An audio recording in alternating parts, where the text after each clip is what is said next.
వరంగల్ జిల్లా నర్సంపేట నియోజకవర్గం నాచనపల్లి గ్రామంలో రాజకీయం రసవత్తరంగా మారింది. గ్రామ పంచాయతీ ఎన్నికల్లో అభ్యర్థులు ముమ్మరంగా ప్రచారాన్ని నిర్వహిస్తున్నారు. బీఆర్ఎస్ కాంగ్రెస్ పార్టీలు బలపరిచిన అభ్యర్థులు పోటాపోటీగా ప్రచారం చేస్తున్నారు. కాంగ్రెస్ పార్టీ అధికారంలో లేనప్పుడు సైతం ఎంపీటీసీగా తన సొంత ఖర్చులతో పలు అభివృద్ధి కార్యక్రమాలు చేపట్టినట్లు చెబుతున్న కాంగ్రెస్ పార్టీ నాచనపల్లి సర్పంచ్ అభ్యర్థి రాజుతో మా ప్రతినిధి Rajendra Prasad face to face.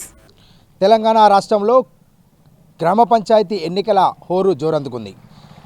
దినదినంగా ప్రచారం జోరుగా సాగుతుంది.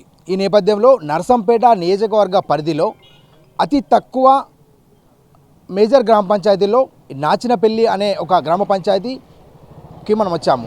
ఈ యొక్క గ్రామ పంచాయతీలో హోరాహోరీగా అటు గత ప్రభుత్వ బీఆర్ఎస్ పార్టీ అభ్యర్థి అయినా ప్రస్తుత ప్రభుత్వ కాంగ్రెస్ పార్టీ అభ్యర్థి అయినా ఏ విధంగా ప్రజల్లోకి ఓటు అడిగేందుకు గ్రామ పంచాయతీ ఎన్నికల్లో గ్రామ సర్పంచ్గా గెలుపొందేందుకు ఓటు అడిగేందుకు వెళ్తున్నారనే విషయాన్ని ఈ యొక్క గ్రామ పంచాయతీ కాంగ్రెస్ పార్టీ అభ్యర్థి రాజు గారు మనతో ఉన్నారు.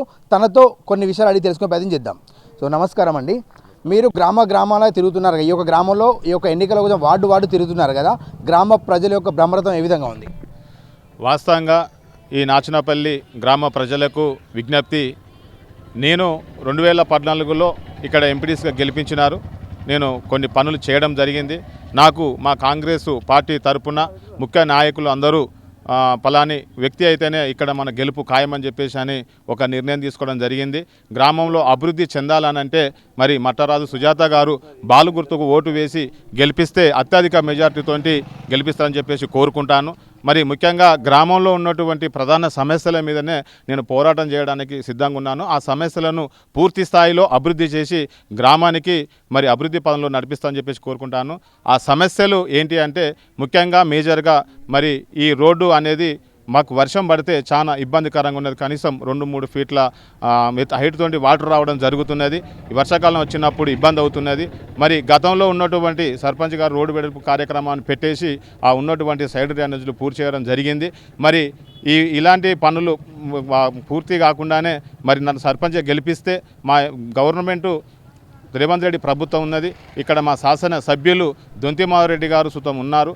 ఈ సమస్యను తన దృష్టికి తీసుకెళ్లి 7 మీటర్ల వెడల్పుతోటి తొగరై క్రాసు నుండి మరి నాచనపల్లి మీద నుండి లక్ష్మీపురం గ్రామం వరకు 7 మీటర్ల వెడల్పుతో మరి అటుపక్క ఇటుపక్క సైడ్ డ్రైనేజీలతో మరి ఒకే సైడు స్తంభాలు వేసి వీధి లైట్లను వెలిగించి మరి గ్రామాన్ని మంచి ప్రగతి అభివృద్ధిలో నడిపిస్తానని చెప్పేసి అని ఈ ఒక నాచనపల్లి గ్రామ ప్రజలకు ఒక హామీ ఇవ్వడం జరుగుతున్నది. ఇంకా ముఖ్యమైన సమస్య ఏంటిదనంటే మరి ఎస్సీ వాడకపోతే సూతం అక్కడ సుతం వాటర్ అనేది బాగా నిలుస్తున్నది. వాళ్ళు ఉన్నటువంటి వాడలలో సుతం మురికి వాటర్ నిలవడం వల్ల కొంచెం రోగాల బారిన పడుతున్నారు. వాళ్ళ సుతం ఆ సమస్య మీద బాగా దృష్టి పెట్టేసి సీసీ రోడ్లు తీసుకొచ్చి వాళ్ళు ఉన్నటువంటి ఆ ఎస్సీ కాలనీ డెవలప్ చేసి సీసీ రోడ్లతోటి సైడ్ డ్రైన్లతోటి వాటర్ ఒకే సైడ్ పోయే విధంగా అభివృద్ధి చేస్తా అని చెప్పేసి వాళ్ళకు హామీ ఇవ్వడం జరుగుతున్నది.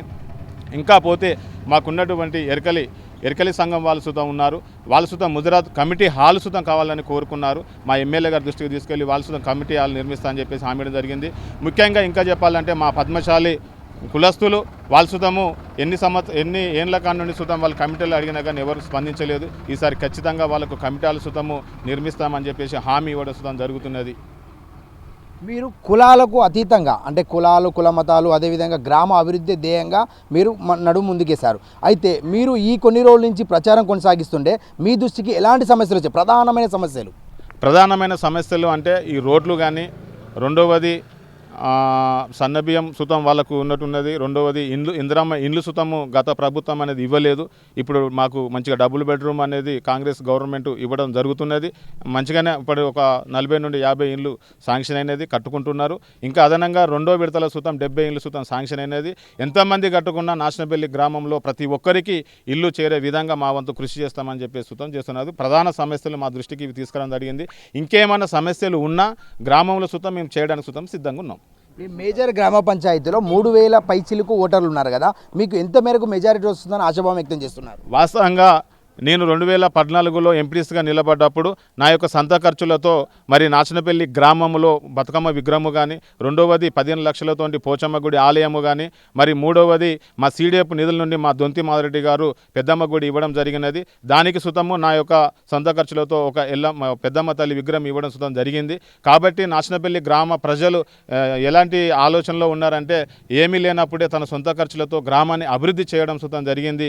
మరి ఈ ఒక్క వ్యక్తికి సర్పంచ్గా గెలిపిస్తే మన ఊరుకు మంచిగా పనులు చేస్తాడు, అత్యధిక మెజార్టీ ఇస్తారని చెప్పి 200 నుండి 300 వరకు మెజార్టీ ఇస్తారని చెప్పేసి నేను కోరుకుంటున్నాను. Okay, thank you. గతంలో అధికారంలో లేకున్నా, కాంగ్రెస్ పార్టీ అధికారం లేకున్నా, బీఆర్ఎస్ పార్టీ అధికారం ఉన్నప్పుడు సైతం నేను ఎంపీటీసీగా గెలుపొంది ఈ యొక్క గ్రామ అభివృద్ధి కోసం నా సొంత ఖర్చులతో సైతం అభివృద్ధి కార్యక్రమాలు చేపట్టాను. ఇప్పుడు ఈ గ్రామ సర్పంచ్గా నన్ను గనక అత్యధిక మెజారిటీతో గెలిపిస్తే ఈ గ్రామాన్ని అభివృద్ధి పదంలో ముందుకు నడిపిస్తానని రాజుగారు చెబుతున్నారు.